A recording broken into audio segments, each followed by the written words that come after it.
İran müharibəsi Zəngəzur dəhlizinə görə başlayıb, Türkiyədən gələn iddianın detalları. Amerika Birləşmiş Ştatlarının İranla bağlı planında Azərbaycanın adı keçir, inanılmaz iddia. Baş redaktorun ATƏT-də biabırçı çıxışı. İsrail elan etdi, Larijani öldürüldü, təcili. Zəngəzur dəhlizi ətrafında geosiyasi rəqabət getdikcə kəskinləşir.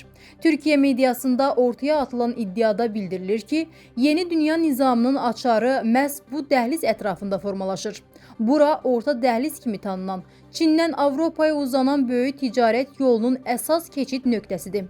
Bu marşrut Rusiyadan və ya İrandan asılı qalmadan Mərkəzi Asiyaya çıxış verən yeganə qapı sayılır. Hörmüz boğazını, Süveyş kanalını və ya Rusiya ərazisini yan keçmək istəyən hər kəsin diqqəti məhz buraya yönəlib. Türkiyənin ekspert dairələrində ortaya atılan bu iddia gerçəkdirmi? Qlobal İnfoza danışan politoloq Zeynal Əmrəliyev deyib ki, Zəngəzur dəhlizinin bir neçə mühüm əhəmiyyəti var. Birinci növbədə Azərbaycanın əsas quru hissəsi ilə Naxçıvan arasında əlaqənin təmin olunması baxımından önəmlidir. İkincisi, ümumilikdə Türk coğrafiyası arasında nəqliyyat və kommunikasiya əlaqələrinin genişlənməsi baxımından əhəmiyyət daşıyır. Üçüncüsü və ən vacibi isə Çindən Avropaya gedən yüklərin daşınması baxımından mühüm rol oynaya bilər.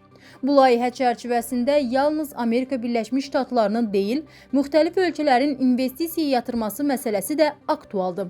Yəni, bir sıra dövlətlərin bu layihəyə investor kimi qoşulacağı gözlənilir.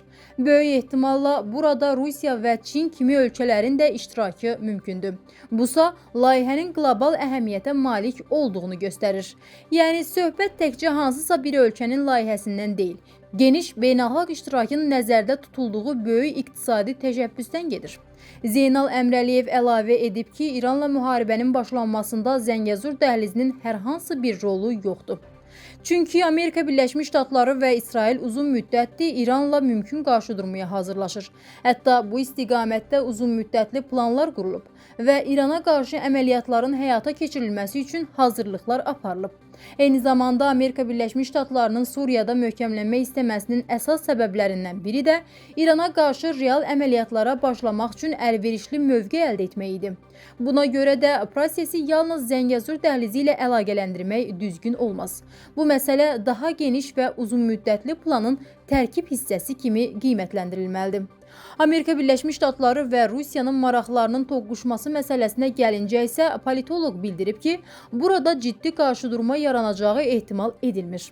Əksinə, bu layihə çox perspektivli və beynəlxalq əhəmiyyətli iqtisadi təşəbbüs olduğu üçün müxtəlif güclər məhz bu layihə ətrafında əməkdaşlığa üstünlük verə bilərlər. Bu ideyanı ilk dəfə irəli sürənsə Prezident İlham Əliyev olub. Dövlət başçısı öz çıxışlarında da qeyd edib ki, bu layihə çərçivəsində yalnız region ölkələri deyil, eyni zamanda beynəlxalq güclər də birgə əməkdaşlıq edə bilər. Bugün müxtəlif regionlarda bir-biri ilə rəqabət aparan güclərin belə bu layihə ətrafında maraq göstərməsi onu deməyə əsas verir ki, layihə ciddi əməkdaşlıq platformasına çevrilə bilər. Düşünürəm ki, bu dəhliz ətrafında qarşıdurmadan daha çox geniş iqtisadi əməkdaşlıq formalaşacaq. Ötən həftə qardaş Türkiyənin siyasi hakimiyyətinə müxalif Sözcü qəzetində yayılan məqalədə güya Amerika Birləşmiş Ştatları planlarında Azərbaycan ərazisinin İran əleyhinə hərbi əməliyyatlar üçün istifadə oluna biləcəyi iddiası yer alıb. Bu iddia tam əsassızdır və heç bir mötəbər fakta söykənməyən dezinformasiyadır. Axar TV xəbər verir ki, bunu Milli Məclisin plenar iclasında deputat Zahid Oruc deyib. Prezident İlham Əliyev dəfələrlə bəyan edib ki, ölkəmiz ərazisini üçüncü dövlətlərə qarşı hərbi platformaya çevirməyib və heç vaxt da verməyəcək. Belə spekulyativ geopolitik senarilərin məqsədi Azərbaycan və İran arasında münasibətləri gərginləşdirmək, Cənubi Qafqazı yenidən hərbiləşdirmək və Yaxın Şərqin bir parçasına döndərməkdir. Halbuki, ötən ilin iyulunda İsrail-İran 12 günlük savaşında da dövlətimiz diplomatik dialoq və regional sabitlik mövqeyi tutdu. Savaşın coğrafiyasının genişlənməməsi üçün əhəmiyyətli addımlar atdı. Dövlətimizin prinsipial siyasətinə əlavə misallar yaxın tariximizdə Amerika Birləşmiş Ştatları, Rusiya, NATO, Rusiya və nəhayət Türkiyə-İsrail hərbi siyasi rəhbərləri üçün də Bakı dialoq paytaxtı olmuşdu. o bildirib. Zahid Oruc qeyd edib ki, geosiyasi seçimlər dövlətlərin taleyini həll edir. Bir vaxtlar Gürcüstan və Ukraynanın NATOya üzvlüyü qərarı onları silahlı toqquşmaların mərkəzinə, qarşıdurma meydanına çevirmişdi. Azərbaycan isə fərqli yol seçdi.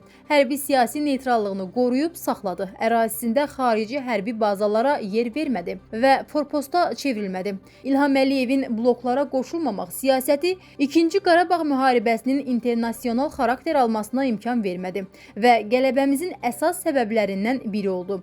Azərbaycan qarşıdurma deyil, sabitlik, müharibə yox, sülh və dialoq məkanıdır. Дамы и господа, демократические законы – это важная часть политической системы любого государства. Этот процесс прежде всего должен идти в рамках национальной суверенитета и конституции. Международные организации... Yeni Çağ saytının baş redaktoru Aqil Ələsgər ATƏT-də biabırçı çıxışı ilə gündəmə gəlib. Axar TV Haqqın Aza istinadla xəbər verir ki, Aqil Ələsgər çıxışını kağızdan bərbad rus dilində oxuyub. Ona həm ingilis, həm də rus dillərində müraciət edən moderatorun özünü təqdim etmək xahişlərini isə başa düşməyib. Çıxışını bitirdikdən sonra moderator xahişi ilə təkrarlasa da Aqil Ələsgər cavab verməyib. Əvəzində səssizcə gülümsüyüb. Ələsgərdən cavab almaqdan əlləri üzlən moderatorlar növbəti natiqə keçiblər. Можете представить себя?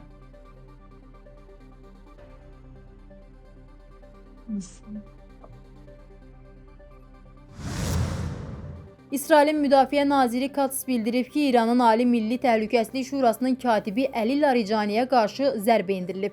İsrail mediası onun olduğu binanın vurulduğunu yazır. Lakin İran tərəfindən bu iddialara hələlik rəsmi reaksiya verilməyib. Məlumatlara görə Laricaninin hücum nəticəsində yaralanıb yaralanmadığı və ya həyatını itirib itirmədiyi dəqiqləşdirilməyib. İsrail rəsmiləri bildirir ki, eyni əməliyyat çərçivəsində İranda Fələstin İslami cihadı ilə əlaqəli yüksək vəzifəli şəxslər də hədəf alınıb.